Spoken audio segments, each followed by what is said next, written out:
Compassion aux populations déguerpies quand le PDCI et le PPACI mettent au grand jour leur mauvaise gestion antérieure. Le district autonome d'Abidjan a entamé depuis quelques jours le déguerpissement des zones à risque dans le district d'Abidjan.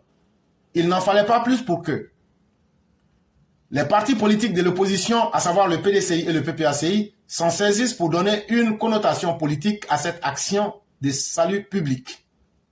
On dit hier, il y a Laurent Gbagbo qui était à la GESCO. Le PDCI qui est dans tous ses états. Ah, pourquoi on a cassé Boribana? Bon, en même temps qu'on a cassé Boribana, on a cassé Banco 2 aussi. On a cassé encore GESCO. Maintenant là, les gens tournent souvent. Moi, je dis, moi je n'ai pas le temps pour ça. Quand tu n'aimes pas quelque chose là, tu fais quelque chose pour prouver que tu n'aimes pas. Et quelque chose qui peut faire mal à l'autre. Mais ce que j'aimerais dire à ceux qui disent qu'ils n'aiment pas, c'est-à-dire les gens du PDCI et du PPACI, pourquoi vous ne demandez pas à vos militants, la meilleure manière d'aider quelqu'un là, c'est d'aller vivre sa vie. Quand tu dis que tu aimes quelqu'un là, tu acceptes d'aller vivre la vie de la personne. Là, quand c'est comme ça, on va dire, Mère Teresa est arrivée, il n'y a plus rien à faire. Hey, vous-même vos militants là, allez vivre là-bas. C'est la première chose qu'on vous demande. Allez vivre dans les quartiers précaires. Là, comme ça, vous allez dire aux uns aux autres, moi-même, je vis dans un quartier précaire. Donc là, je suis le meilleur exemple pour parler. Pourquoi vous voulez continuer à copier des modèles qui ne marchent pas? Pourquoi vous voulez continuer à encourager la médiocrité? On vous sait déjà médiocre, mais jusqu'à ce point-là, c'est vraiment déshonorant.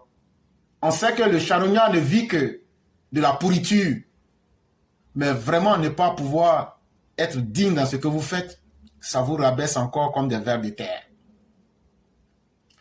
Le gouverneur du district autonome d'Abidjan, Cissé Ibrahim Bakongo, veut en finir avec les zones à risque bien avant le début de la saison des pluies. Pour cela, depuis le jeudi 22 février 2024, une opération de déguerpissement des zones à risque du district a été lancée. Vous dites que vous n'êtes pas content de la politique qui a été menée. Mais ce que le gouvernement dit, le message est clair. Bientôt, il va pleuvoir. Cette année-là, en janvier, il a plu. Les saisons sont en train de changer. Cette année-là, les pluies qui vont venir à Abidjan, là, ça ne sera pas un amusement. Vous demandez à nos populations de rester dans les risques pour qu'elles meurent. Et donc, le PPACI et le PDCI disent aux populations, mettez vos vies en danger, acceptez de mourir parce que vos vies ne valent rien. Acceptez d'être dans ces conditions misérables parce que nous, on vit déjà bien et on aime vous voir dans la pauvreté. On aime vous voir dans la misère. Aujourd'hui, ces quartiers qui sont en train d'être cassés là, on est en train d'abord de sauver la vie des gens. Comment l'Ivoirien peut être, je vais dire ceux qui vivent en Côte d'Ivoire, peuvent être si inconscients qu'on est obligé de se battre contre elles pour sauver leur vie. Et on les a payés, on les a informés. Montrez-moi une seule personne qui dit être propriétaire d'un lieu qui n'a pas reçu de l'argent. Même les locataires en ont reçu. Et on a mis plusieurs vidéos que vous pouvez constater. Mais il y a une autre vidéo qui est tellement choquante. Il y a un de nos frères de Baoulé, à Caen. Il a perdu 4 de ses enfants. Dans ces quartiers précaires-là, la boue, par glissement des terrains, s'est tombée sur eux. Ça les a tués dans leur sommeil. Laurent Gbagbo, c'est ce que vous aimez. C'est comme ça que vous voulez voir les Ivoiriens finir. Et le gouvernement du président Ouattara a décidé de prendre ses responsabilités. Et il y a 176 sites. Je dis bien 176 différents lieux. Tout sera cassé. Je l'ai dit. Le même courage qu'a le régime Ouattara. De casser et de travailler pour faire les goudrons là. Si le régime Ouattara avait le même courage pour faire la justice, ce pays aurait été assaini. Et on ne verrait pas la promotion de la bêtise comme on l'a vu hier. Pour cela, depuis le jeudi 22, une opération de déguerpissement des zones à risque du district a été lancée. Ainsi, les sous-quartiers de la GESCO, de Boribana à Atiékoubé, ont reçu la visite des bulldozers. Depuis, ce sont des plaintes et des complaintes qui fusent de partout sur les réseaux sociaux, fustigeant le ministre-gouverneur Cissé Ibrahim Bakongo. Cette situation n'a pas laissé l'opposition ivoirienne en place, en particulier le PPACI et le PDCI. Ces deux partis, à la recherche de la moindre faille dans la gouvernance du pouvoir du RHDP, ne se sont pas fait prier pour s'inviter sur les gravats des habitations démolies, une manière pour eux de compatir à la douleur des populations. Si vous compatissez réellement à la douleur de ces populations-là, Laurent Gbagbo est milliardaire. Tidjane Thiam est milliardaire. Prenez 1 milliard simplement. Je mets tous ceux qui disent ils n'ont pas compris, ils sont allés se moquer de vous. Parce que, venez me dire, vous qui avez accueilli ces personnes-là, non, on n'a rien, ce sont des Ivoiriens. Mais s'ils avaient compati, depuis quand vous avez vu quelqu'un compatir à la douleur de quelqu'un, les mains, il s'en va les bras vides et puis il se retourne. Regardez la voiture dans laquelle il est parti. La voiture dans laquelle il est parti. La sécurité qui est autour de lui là, ça peut payer même tous vos quartiers là. Mais laissons tout ça. Lui là, il a milliards. Comme vous êtes pauvre, le gouvernement ne vous aime pas. Bon, lui qui vous aime là, les gens du PDCI, Laurent Gbagbo et autres qui vous aiment là, dites-les, ils n'ont qu'à prendre simplement 1 milliard. Et puis ils n'ont qu'à dire au gouvernement, nous on met le gouvernement au défi, montrez-nous un terrain, nous on paye à 1 milliard. C'est ça on appelle la compassion. C'est-à-dire, on va jusqu'au là, on regarde. On dit au gouvernement là, si Laurent Gbagbo était un vrai garçon là, si c'était moi là, j'allais dire, le gouvernement a cassé. Mais moi je dis au gouvernement, dans une semaine, montrez-moi un terrain et dites-moi le prix. Et dès qu'on me dit le prix là, je fais un virement. Et puis je dis aux populations, vous me donnez une semaine. Si le gouvernement ne me donne pas un terrain là, c'est que le gouvernement est votre ennemi. Et quand ils vont donner le terrain là, je prends le chèque, je dépose, je dis aux populations, venez, vous allez vous installer. C'est ça qu'on appelle compassion. Il allait plutôt se moquer de vous. Mais, comme ils sont dans les récupérations politiques, et que vous êtes dans les émotions, vous pensez qu'en faisant ça, eux veulent vous manipuler. Et vous voulez aussi utiliser vos sentiments pour que l'affaire ait une connotation politique et extravagante. Vous pensez que ça va distraire le gouvernement. Hey, c'est déjà cassé. Ça veut dire là, vous ne pouvez plus reconstruire. Et donc là, on ne peut plus revenir à l'état d'avant. Même si les partis s'arrêtaient là-bas et puis il a poussé comme arbre là, on va pas vous n'allez plus habiter là-bas. Donc là, c'est une perte de temps. Mais quand tu dis que tu aimes quelqu'un, quand tu dis que tu veux compatir à la douleur de quelqu'un là, tu poses un acte. Mais quel est ce type qui parle toujours, qui veut toujours profiter des situations, mais sans jamais se salir la main? Ça s'appelle simplement de la lâcheté. Et ça s'appelle de la méchanceté. Quand tu ne peux pas changer la condition de quelqu'un, il ne faut pas utiliser l'hypocrisie pour essayer de te donner un nom.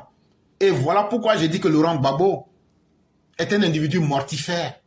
Un individu qui ne prospère que dans la mort et dans la désolation des Ivoiriens. Parce que c'est quand vous êtes en mauvaise posture que lui, Laurent Gbagbo, quand vos sangs sont versés, que lui se sent à l'aise parce que ça lui donne une occasion d'exister. Est-ce que vous avez une fois vu Laurent Gbagbo, quelque chose qui arrange la Côte d'Ivoire, être au rendez-vous? Quand on dit les Ivoiriens, venez, vous allez vous réunir à Abidjan, à Yamoussoukro pour faire indépendance. Il dit non, ça c'est bonheur, moi je ne vais pas là-bas. Coupe d'Afrique, on dit, faut venir, on a remporté Coupe d'Afrique, il dit je ne vais pas là-bas. Mais c'est quand on dit il y a mort d'homme. C'est quand on dit les Ivoiriens souffrent là, il va s'arrêter maintenant pour dire voilà. C'est dans ça, moi je me sens à l'aise. Quand je vous vois souffrir, quand je vois que Laurent Gbagbo, les fils de l'Ouest se sont sacrifiés pour lui, les ouais là, et qu'ils ont versé leur sang, et puis ça va regarder les tombeaux là, et puis voilà. C'est ça que lui il aime. Mais c'est très bien. C'est très bien. À travers cette posture, c'est parti se mettre dans la peau de celui qui se soucie mieux du bien-être des populations contre le RHDP qu'il tente de présenter comme le bourreau des populations. À la vérité, la visite de ces partis d'opposition sur le passage des bulldozers à Yopougon est l'aveu de leur mauvaise gestion antérieure du pouvoir.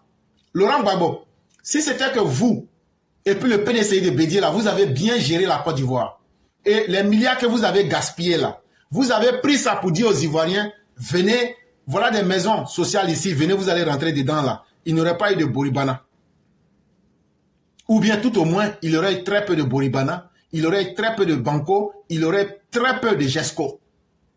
Et donc, à un certain moment là, il faut avoir le courage de mettre fin au cycle de la misère. Quand toi, tu es riche là, et puis tous ceux qui sont autour de toi là sont misérables là, tu es le prochain pauvre. Et ça a toujours été le modèle en Côte d'Ivoire. Et surtout des politiciens. Ils veulent toujours voir la population misérable. Eux ne veulent pas évoluer. Le monde doit rester comme tel. Ça, c'est fini. Pour les esprits avertis, le PDCI et le PPACI viennent de démontrer que leur passage à la tête de l'État de Côte d'Ivoire ont été des moments de passage à vide du pays. Le PDCI, sous la gouvernance d'Henri Konan Bédié, a vu pousser ses nombreux quartiers précaires comme des champions dans le district d'Abidjan sans prendre ses responsabilités. Pour un gouvernement responsable, très tôt, à travers les arrêtés et ordonnances, devait mettre un terme à la construction des domiciles dans des zones à risque. Mais rien n'y fit. Sous la gouvernance du Front populaire ivoirien qui vient de se muer en PPACI, les choses semblaient s'empirer. Aucune action de développement n'a été entreprise par le pouvoir des refondateurs. La gouvernance de Laurent Gbagbo semblait se limiter qu'à la simple paye des salaires mensuels des fonctionnaires. Aucune politique de salubrité, aucun courage politique et aucune vision. Bon, c'est ces gens comme ça qui viennent aujourd'hui s'arrêter et qui pensent que, hey, la Côte d'Ivoire a beaucoup changé. Les Ivoiriens ont changé. Les discours faciles, là, ça ne prendra personne, Laurent Gbagbo. Ça, il faut que tu te mettes ça en tête. Et aujourd'hui, là, la détermination du gouvernement, là, il n'y a personne qui peut l'arrêter. Je vous dis bien, et je vous le dis, ça va commencer exactement à partir du 5 ou du 9 jusqu'au 17 mars. Il y a 176 lieux, vont tout casser. Maintenant, si vous n'êtes pas content, là, les armes que vous avez, parce que toi, Laurent Gbagbo, on comprend pour toi, tu avais voulu utiliser ces quartiers-là de Yopougon comme tes bases arrière pour pouvoir déstabiliser aux élections d'octobre 2025. Et donc, c'est totalement normal que tu viennes voir qu'on vient de mettre tes projets à l'eau. Ça, on comprend ça déjà. Donc, il faut aller chercher un nouveau lieu. Abidjan ressemblait à un grand bidonville, tant le désordre et les ordures côtoyaient le quotidien des Ivoiriens. Laurent Gbagbo, toi, pendant ton pouvoir, là, tu n'étais même pas capable de ramasser les ordures dans la ville d'Abidjan. Tu n'étais même pas capable de nettoyer. La lagune, là, ça sentait. Papa n'a probo quoi là. Laurent Gbagbo, toi, tu es devenu Congolais, non? Tu es devenu Bissona-Bisso. À ton temps, là, Abidjan, là, le plateau, là, la lagune, là, sentait. L'odeur, là, rentrait à la présidence. Tu as été incapable de nettoyer. Les ordures, ça sentait. Le pays était dans un délabrement. Le pays était devenu un bidonville géant. Et chaque matin, c'était des morts, des cadavres qui étaient au bord des routes. Mais comme je l'ai dit, ce gouvernement est tellement médiocre en matière de justice que le courage qu'ils ont aujourd'hui de casser les quartiers précaires et le courage qu'ils ont de mettre des goudrons, s'ils avaient ce même courage à moitié pour faire la justice, des comme toi, Laurent Gbagbo, le charognard en puissance, tu allais te mettre à carreau. Mais c'est totalement normal, comme disait Friedrich Nietzsche, là où règne la canaille, le désordre va prospérer. Ainsi parlait Zarathustra, pour ceux qui veulent la référence. Et donc la canaille se nourrit forcément de la bêtise. C'est pourquoi vous pouvez parler en Côte d'Ivoire. Et mais vous avez totalement raison. Parce que ce qu'on t'offre, il faut pouvoir l'utiliser. Le gouvernement actuel vous offre la bêtise de pouvoir vous exposer et de pouvoir vous jouer de la conscience collective, comme si on n'avait pas un devoir de mémoire pour vous demander, quand vous étiez au pouvoir, qu'est-ce que vous avez apporté aux Ivoiriens? Normalement, vous devriez passer devant les commissions d'État pour vous expliquer. Mais comme on est dans un pays où il faut passer sur tout parce que ça n'intéresse pas les dirigeants, c'est pourquoi vous pouvez parler aujourd'hui.